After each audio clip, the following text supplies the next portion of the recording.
We are counting down 40 of the strangest facts and hidden stories from the state you thought was nothing but casino lights and desert emptiness. From lost towns with names stranger than fiction, to government secrets on a scale bigger than most states, to legends of monsters, ancient mummies, and eerie vanished lakes, Nevada shatters every cliche. Some entries will leave you questioning what is real and what is a cover-up. So, what is the real story behind America's most misunderstood land? Let us uncover the first secret, starting with the founding figure that Vegas history nearly erased. Helen J. Stewart arrived in the Las Vegas Valley after her husband was killed in a gunfight. She took over the Las Vegas ranch in the 1880s, a move almost unheard of for a woman in the West at that time. She expanded her holdings to nearly 1,800 acres, making her the largest landowner in the valley.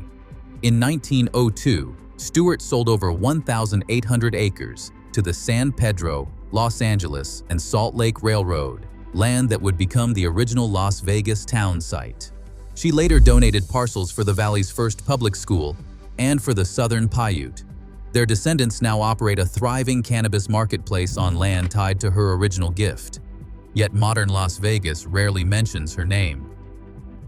Roughly 85% of Nevada is managed by federal agencies, the highest percentage of any state. The Bureau of Land Management alone oversees close to 48 million acres, while the U.S. Forest Service, the National Park Service, and the Department of Defense carve out their own massive slices. Most towns are surrounded by a checkerboard of federal parcels, making private land a rare commodity. New mining operations, solar projects, and even city expansions all require federal approval. Locals joke that you don't really own Nevada. Washington does. Every secret base, test range, and off-limits valley starts with this one fact. Most of the map belongs to someone else. Hidden among Nevada's endless basins, dirt airstrips stretch across dry lake beds and sagebrush flats. Many have no markings, no names, and no official welcome. The Nevada Test and Training Range alone holds dozens of these forgotten runways. Some have been abandoned since the atomic era. Others are still watched by armed patrols. Pilots swap GPS coordinates on online forums, trading notes on which strips skirt restricted airspace and which ones seem to vanish from updated maps. Groom Lake extensions and mysterious pads dot satellite images, their true purpose left to speculation. In Nevada, the desert isn't just empty, it's mapped with secrets. Pyramid Lake stretches across the high desert, a mirror of blue, ringed by pale cliffs, the last trace of ancient Lake La Hontan. Its waters plummet more than 350 feet in places, dropping off so sharply that even experienced boaters misjudge the edge. Sudden storms sweep across the surface without warning, flipping boats and chilling the water to deadly temperatures. Accident logs show a long history of drownings, but the numbers only hint at the lake's reputation. For generations, the northern Paiute have spoken of water babies, spirits said to cry out from the depths at night, blamed for unexplained disappearances and eerie voices that echo across the waves. Here, the boundary between natural danger and something stranger remains as murky as the bottom itself. Lovelock Cave sits above the Humboldt Sink, famous for more than 10,000 ancient artifacts, duck decoys, baskets, and tools left by the ancestors of the northern Paiute. But the headlines never cared much for woven mats. Instead, newspapers in the early 1900s ran wild with tales of red-haired giants, cannibals supposedly trapped and burned inside the cave by local tribes. Archaeologists who began digging in 1912 found no evidence of giants, only normal-sized remains and a treasure trove of prehistoric craftsmanship. The real story is buried in the dust, a world-class archaeological site, overshadowed by a legend that refuses to die. On the edge of Tonopah, a roadside motel greets travelers with 1,000 glassy clown eyes and a sign that dares you to sleep tight. The Clown Motel opened in the 1980s, But its real claim to fame is its location. Just beyond the parking lot, the old Tonopah Cemetery holds the graves of miners and townsfolk lost to fires and disease between 1901 and 1911. Inside, every room is stuffed with clown dolls, some cheerful, some chipped, all staring out at the desert. The odd pairing of painted smiles and weathered headstones has earned it a spot on nearly every list of America's creepiest hotels. Locals just call it quirky. Guests call it unforgettable. Somewhere in Nye County, a mining camp appeared on 19th century maps with a name straight out of a punchline. Podunk. Was not a joke. Prospectors really named their settlement after the term for the middle of nowhere. Podunk barely lasted long enough to collect a proper census, and today even seasoned ghost town hunters struggle to find a single foundation. In old mining gossip columns, the name became shorthand for Nevada's endless parade of hopeful camps that blinked in and out with each new claim. In a state famous for lost towns, Podunk set the bar for self-awareness. Just outside Goldfield, the desert breaks its own rules. Here, more than 40 cars, trucks, and buses stand nose down or stacked at odd angles, their bodies splashed with spray paint and surreal murals. This is the International Car Forest of the Last Church, a living monument to outsider art started in the 2000s by artists Chad Sorg and Mark Rippey. There is no ticket booth, no velvet rope, just open sagebrush and a riot of color rising from the dust. The forest grows with every new layer of graffiti, and with every visitor who leaves their mark. In Nevada, even the ruins face competition from the art. 1906, a miner named Tom Kelly set out to build a house in rhyolite, but bricks were scarce and money even scarcer. His solution? Collect empty beer bottles from the saloons and construction camps. By the time he finished, Kelly had stacked 50,000 glass bottles into a 3-room home, each bottle set in neat rows with mortar. The walls shimmer in the desert sun, casting colored light across the floors more than a century later. Visitors still marvel at the ingenuity, proof that in Nevada's boomtown days, even trash could become a landmark that outlasted the gold. Virginia City rises from the slopes of Mount Davidson, built on silver fever from the Comstock lode of the 1860s. At its peak, the town buzzed with miners, gamblers, and fortune seekers. But its real legacy lingers in the shadows. The Washoe Club, once a lavish social hall, now draws ghost hunters with stories of footsteps echoing in empty rooms and fleeting figures caught on camera. The Silver Queen Hotel keeps its own log of unexplained knocks and whispered voices, fueling tales that refuse to fade with time. Locals lean into the haunted reputation, and visitors come hoping for a brush with something, or someone, the boom left behind. In the middle of the driest state in America, anglers haul in trout the size of small dogs. The Lahontan cutthroat, once thought lost, now grows to nearly 20 pounds in the alkaline waters of Pyramid Lake and other hidden basins. Historic records describe monsters tipping the scales at 40 pounds, caught where sagebrush meets shoreline. Fishery biologists tag and release these giants, documenting a comeback as improbable as rain in the desert. Nevada's secret is out. Beneath the dust and sun, ancient lakes still shelter trout that rival anything in Alaska, rewriting what outsiders think they know about desert waters. In 1940, archaeologists working near Fallon uncovered a naturally mummified body in a rocky alcove called Spirit Cave.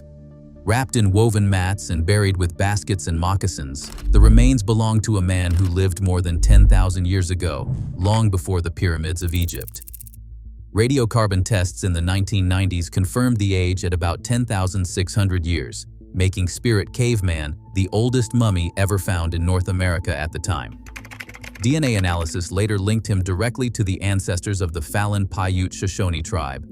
After decades of legal battles, his remains were returned and reburied by the tribe in 2016. In the middle of Hualapai Flat, a fountain erupts in a riot of colors, looking more like a portal to another world than a Nevada landmark. Fly Geyser was not born from nature alone. It started in 1916 when a rancher's well struck a pocket of geothermal water. Decades later, a second drill hit another hot spring, and mineral-rich water began building a surreal cone streaked with red, green, and yellow from heat-loving algae. The geyser never stopped spraying. Today, the land belongs to the Burning Man Project. The geyser's alien spires are guarded, and they are seen only by people who get permission to visit. 65 miles northwest of Las Vegas, a stretch of desert larger than Rhode Island is locked behind security fences and warning signs. This is the Nevada National Security Site, formerly the Nevada Test Site, covering around 1,355 square miles. Between 1951 and 1992, 928 nuclear tests were detonated here, including 100 atmospheric blasts that sent mushroom clouds rising above the horizon, and 828 buried explosions that shattered the ground below. The most jarring scar is Sedan Crater, a quarter-mile wide and over 300 feet deep, blasted out by a single nuclear device in 1962. The site's crater fields and abandoned bunkers still haunt satellite images, a reminder that Nevada's secrets are measured in square miles. Beyond the headlines about Area 51, Nevada's desert holds even deeper secrets. The Tonopah Test Range, southeast of Tonopah, was the birthplace of the F-117 Nighthawk stealth fighter, under the code name Senior Trend. For years, the world's first operational stealth jets flew from hangars no civilian could approach, their existence denied until 1988. Nearby, vast electronic combat ranges simulate enemy radar and missile threats, training pilots in electronic warfare against systems the public never sees. Declassified documents only hint at the programs tested here. While Area 51 draws the crowds, the real black projects often vanish into Tonopah's endless restricted airspace. On a moonless night in eastern Nevada, the sky doesn't just darken, it opens up. Great Basin National Park holds the rare title of International Dark Sky Park, a sanctuary from city lights where the Milky Way blazes overhead and even faint zodiacal light is visible to the naked eye. Light pollution maps show vast stretches of blue and black, untouched by the nearest city glare, hundreds of miles away. Here, the desert's emptiness becomes a window, drawing stargazers from around the world to witness a celestial show that has vanished from most of America. In the Great Basin, the night sky is still dark and wild. High above Nevada's dry valleys, faint horizontal lines trace the hillsides, remnants of a vanished inland sea. During the last ice age, Lake Lahontan sprawled across more than 8,500 square miles, rivaling the size of some Great Lakes. Its ancient waves carved terraces into the landscape, leaving behind what look like giant bathtub rings above today's farms and towns. These pale shorelines are not just geologic oddities. They are evidence that much of the so-called desert was once underwater. Even now, maps and satellite images reveal these ghostly beach terraces, silent witnesses to a time when Nevada was anything but dry. St. Thomas began as a farming town in 1865, tucked where the Muddy and the Virgin Rivers once met. By the late 1930s, water from the newly built Hoover Dam crept higher each day, swallowing homes, fields, and the last hopes of residents who had to walk away from everything they knew. The final family rode out in 1938, leaving only rooftops above the rising water. But Lake Mead is fickle. When drought drains the reservoir, the bones of St. Thomas emerge, stone foundations, weathered steps, and tree stumps. Silent reminders of a town drowned by engineering and now exposed by receding water lines. Northern Nevada claims a heritage that most outsiders miss entirely, the Basque community. In Elko, the National Basque Festival has filled the town with dancers, shepherds, and family-style feasts every July since 1964. Generations of Basque immigrants carved out lives as sheep herders, leaving behind boarding houses and restaurants where pecan punch flows and long tables echo with stories. Reno and the high desert ranchlands still host some of the largest Basque gatherings in America, a living link to old-world traditions. In a state famous for isolation, this culture brings warmth, music, and a sense of belonging that runs deeper than the mines. Every year, a city bigger than Carson City rises from the cracked playa of the Black Rock Desert. Burning Man draws nearly 70,000 people to a temporary metropolis, mapped in a perfect arc of streets and plazas. From the air, the grid looks like a faded fingerprint pressed into the ancient lake bed, sometimes still visible in satellite photos long after the festival ends. Despite a strict leave no trace rule, subtle traces linger, ghostly street patterns, the faint memory of tire tracks, and the outline of a city that vanishes as quickly as it appears. Even Nevada's emptiest spaces keep secrets in plain sight. The Ruby Mountains rise from the sagebrush sea like an island stranded in the sky. At their base, the temperature can scorch above 100 degrees, but a single switchback can lead to wildflower meadows, cold streams, and pockets of snow even in midsummer. These peaks climb over 11,000 feet, sheltering alpine lakes and forests that feel worlds away from the desert below. Mountain goats pick their way across granite ledges, and glacial cirques cradle icy tarns. Hikers can leave the heat of the valley floor and reach snowfields in a single afternoon. A journey that turns every idea of Nevada as a barren wasteland upside down. Deep in the Ruby Marshes, the ground hides a secret hazard. Here, pockets of peat-rich soil can quietly smolder underground after a lightning strike or a stray ember, sometimes for weeks at a time. There is rarely any visible flame, just heat, acrid smoke, and the faint scent of burning earth drifting across the reeds. Fire crews and refuge staff use thermal imaging and ground probes to track these elusive hotspots, since standard firefighting methods barely scratch the surface. In the driest years, ranchers and birdwatchers alike report strange patches of warm, smoky ground, a reminder that even Nevada's wetlands can burn from below, unseen and unsettling. Nevada hides more than 300 natural hot springs, the most of any state. Some bubble in plain sight at old resorts, but most are tucked away on public land, far from highways and cell service. Locals guard the best coordinates like family secrets, sharing directions only in private messages or trusted forums. These pools range from steaming blue ovals in the sagebrush to rocky tubs with water so clear you can see every pebble.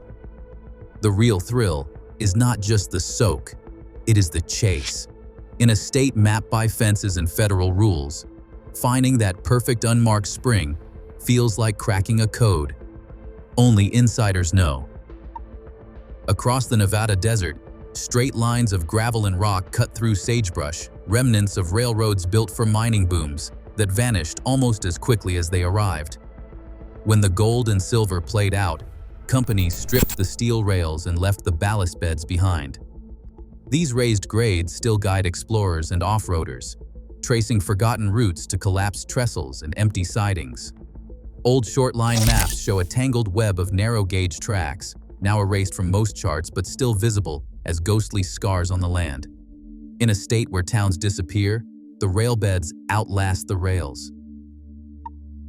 Ellison Canyon hides a story that refuses to fade. A tale of lost gold, whispered by prospectors and treasure hunters for more than a century. The legend centers on Old Man Hayden, a solitary figure said to have stashed a fortune somewhere in the canyon's tangled ravines in the late 1800s. Over the decades, hopeful diggers have left behind nothing but scattered holes and rumors.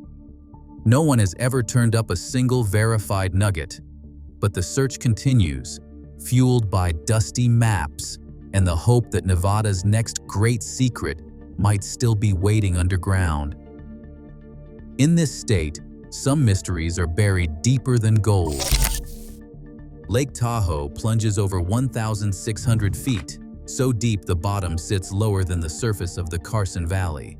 Since the 1950s, reports have surfaced of something long and serpentine moving through the lake's darkest waters.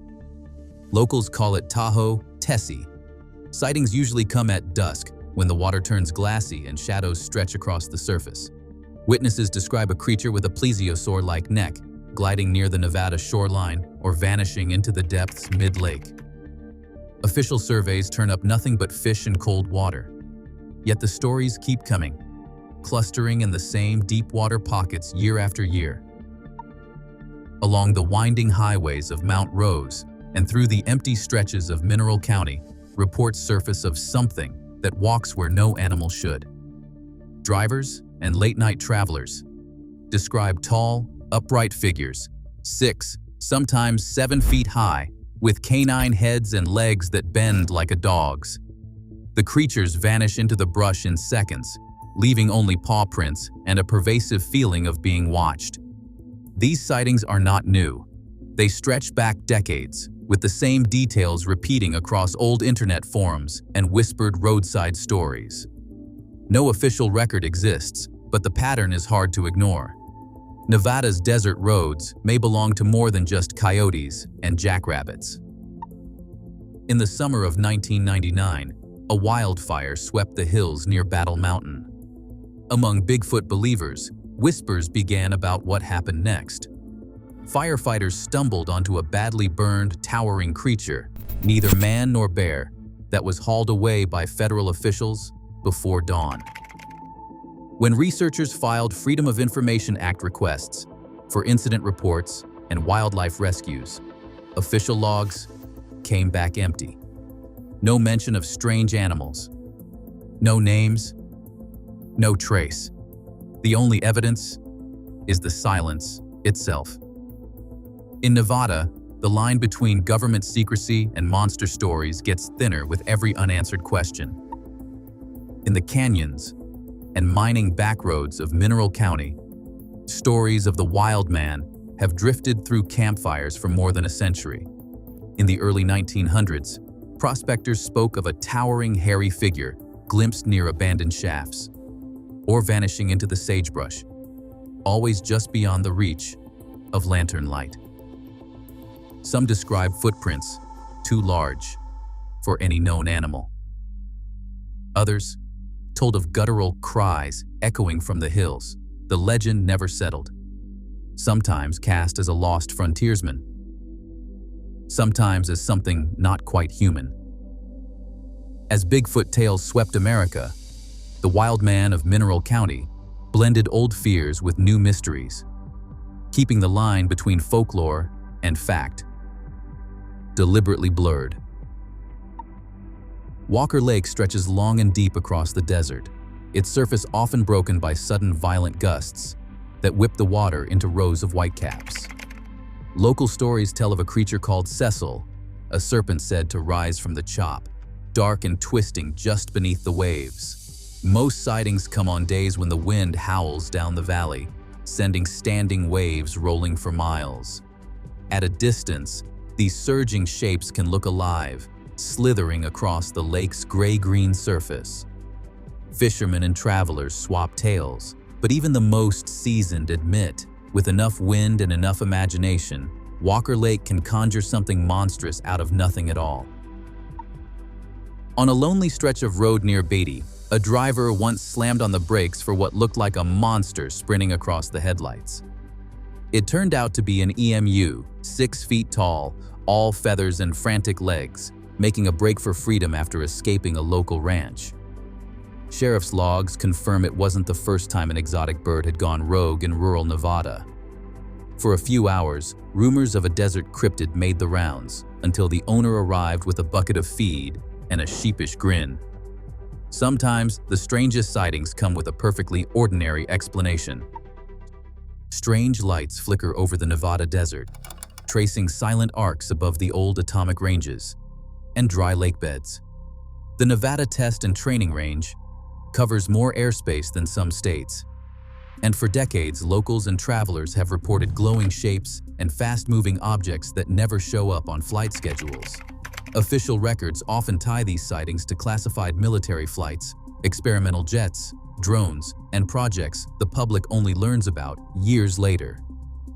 In 2013, the CIA finally admitted Area 51 existed. But the explanations rarely satisfy everyone. Rachel, Nevada thrives on the mystery, drawing tourists and true believers to the extraterrestrial highway, searching for answers in skies that still keep their secrets. Stories about man-eating fish circle Nevada's high country lakes, whispered by anglers and hikers who swear the water hides something hungry. The reality is colder and less cinematic. These lakes, fed by snowmelt and perched above the desert, stay icy even in midsummer. Large trout, sometimes surprised by swimmers, have frightened more than a few people, but no fish in Nevada has ever been confirmed to attack humans. The real danger is invisible. Sudden drops, numbing water, and the shock that can pull even strong swimmers under are the real threats. The legend survives as a warning: don't take these mountain waters lightly. Yucca Mountain rises from the desert, its volcanic ridges holding a secret that has sparked decades of political warfare. In the 1980s, Congress picked this remote peak as the nation's nuclear waste graveyard, a permanent home for spent fuel from reactors across the country. Billions were spent tunneling deep into the ridge, but Nevada fought back at every step, arguing the risks were buried deeper than the waste itself. The Department of Energy secured a license for the site, yet no shipments ever arrived. Funding dried up, lawsuits piled on, and radioactive casks still sit in limbo at power plants nationwide. Yucca Mountain stands empty, a monument to a standoff with no end in sight. On a blazing afternoon along a Nevada lake, the horizon can play tricks no map can fix. Heat rising from shallow water bends light, stacking distant shorelines and clouds into floating islands, a mirage known as Fata Morgana. Early explorers and surveyors sometimes charted these phantom landforms as real, only to find nothing but empty water and shifting air. Optical physicists explain that layers of hot and cool air act like a lens, turning ripples and rocks into ghostly cliffs or archipelagos. The desert's mirage islands remind travelers that, in Nevada, even the most solid ground can vanish with a change in perspective. In the 1850s, the United States Army tried an experiment that sounds like a fever dream, importing camels to haul supplies across the Nevada desert. The Camel Corps didn't last, but the animals did. After the project was scrapped, some camels were set loose or sold, leading to wild sightings well into the 1890s. Old-timers swapped stories of humpbacked shadows crossing mining trails at dusk. Nevada even updated highway laws to address people riding or driving camels, just in case. Today, the occasional escaped camel from a private ranch still sparks social media confusion, keeping the state's strangest traffic legacy alive. Nevada's map is littered with more abandoned towns than living ones.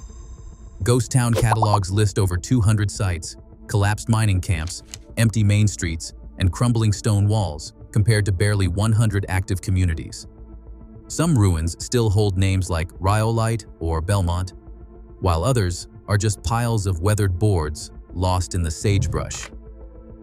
Explorers swap GPS coordinates in private forums, sharing warnings about unstable shafts and hidden cellars.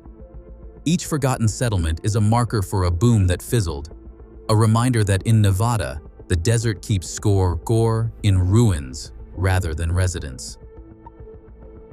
La Moila Canyon slices deep into the Ruby Mountains, a hidden world of waterfalls and sheer granite walls that look more like the Sierra than the stereotypical Nevada desert.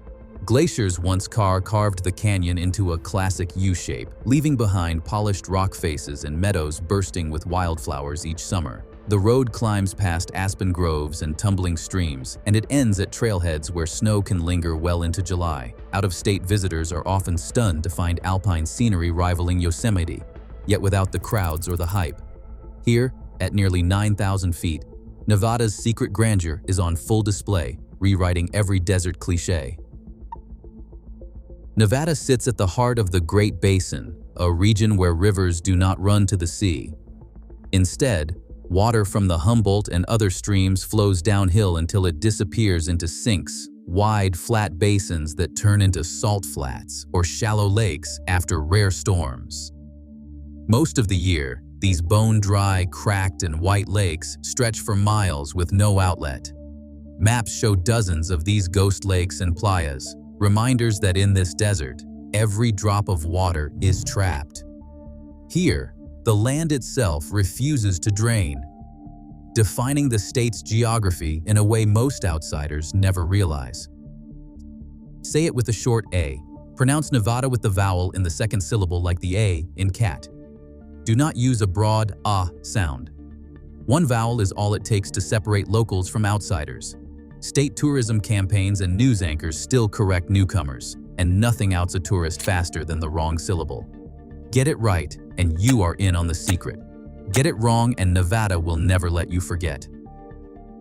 Across all 40 facts, one pattern emerges. Nevada thrives on contradiction. Here, government secrets overshadow ghost towns. Wild legends are grounded in harsh geography, and what looks empty hides deep, ongoing mysteries. This is not just a state of extremes, it is a place where the improbable is routine. Nevada's true identity is a reminder that the most overlooked places are often the most astonishing. Which secret surprised you most? Drop your thoughts.